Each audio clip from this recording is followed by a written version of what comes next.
ভারতীয় বিমান বাহিনী 26শে সেপ্টেম্বর আনুষ্ঠানিকভাবে তাদের কিংবদন্তি মিগ-21 যুদ্ধবিমান অবসর নেবে, যা ভারতের বিমান প্রতিরক্ষা কার্যকারী ঘোড়া হিসাবে পরিচিত। এই বিমানের প্রায় 6 দশকেরও পরিষেবার সমাপ্তি। চণ্ডীগড়ে আইএএফ ঘাঁটিতে একটি আনুষ্ঠানিক ফ্লাইপাস্ট এবং অবসর গ্রহণ অনুষ্ঠান অনুষ্ঠিত হবে। ঊর্ধ্বতন সামরিক নেতা এবং প্রজন্মের পর প্রজন্ম ধরে জেটটি উড়িয়ে আসা অভিজ্ঞত পাইলটরা উপস্থিত থাকবেন।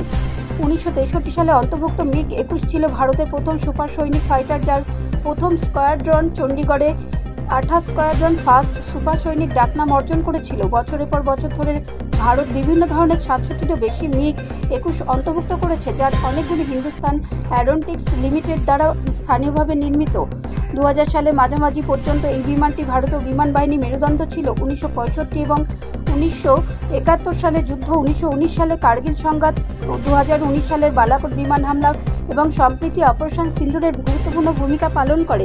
2019 সালের গ্রুপ ক্যাপ্টেন অভিনন্দন বর্তমান তৎকালীন উইং কমান্ডার একটি মিগ-21 সীমান্তের ওপারে ধরা পড়ার আগে একটি পাকিস্তানি F-16 গুলি করে ভূপাতিত করেছিলেন।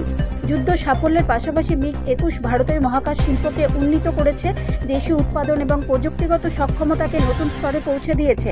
এই বছরে আগস্টে রাজস্থানের বিকানের নাল বিমান ঘাঁটি থেকে এককভাবে বিমানটির প্রতি শ্রদ্ধা জানিয়েছেন বিমানের প্রধান AP সিং। একটি পোস্টে ভারতীয় বিমান বাহিনী মিগ-21কে একটি জাতীয় গর্ব, আকাশের বিমান বহনকারী যুদ্ধ ঘোড়া হিসেবে বর্ণনা করেছে। এর ঐতিহাসিক ইতিহাস তুলে ধরে একটি শ্রদ্ধাঞ্জলি ভিডিও প্রকাশ করেছে। মিগ-21 স্কোয়াড্রনগুলি পর্যায়ক্রমে বন্ধ হয়ে যাওয়ার সাথে সাথে ভারতীয় বিমান বাহিনীর যুদ্ধশক্তি 29 স্কোয়াড্রনে নেমে আসবে। তবে ঊর্ধ্বতন কর্মকর্তারা ইঙ্গিত দিয়েছেন যে আগামী বছরগুলিতে তেজস হালকা যুদ্ধবিমান Mk-1A পুরনো যুদ্ধবিমানের স্থলাভিষিক্ত হবে। ব্যুরো রিপোর্ট, রাষ্ট্রীয় প্রসার বাংলা।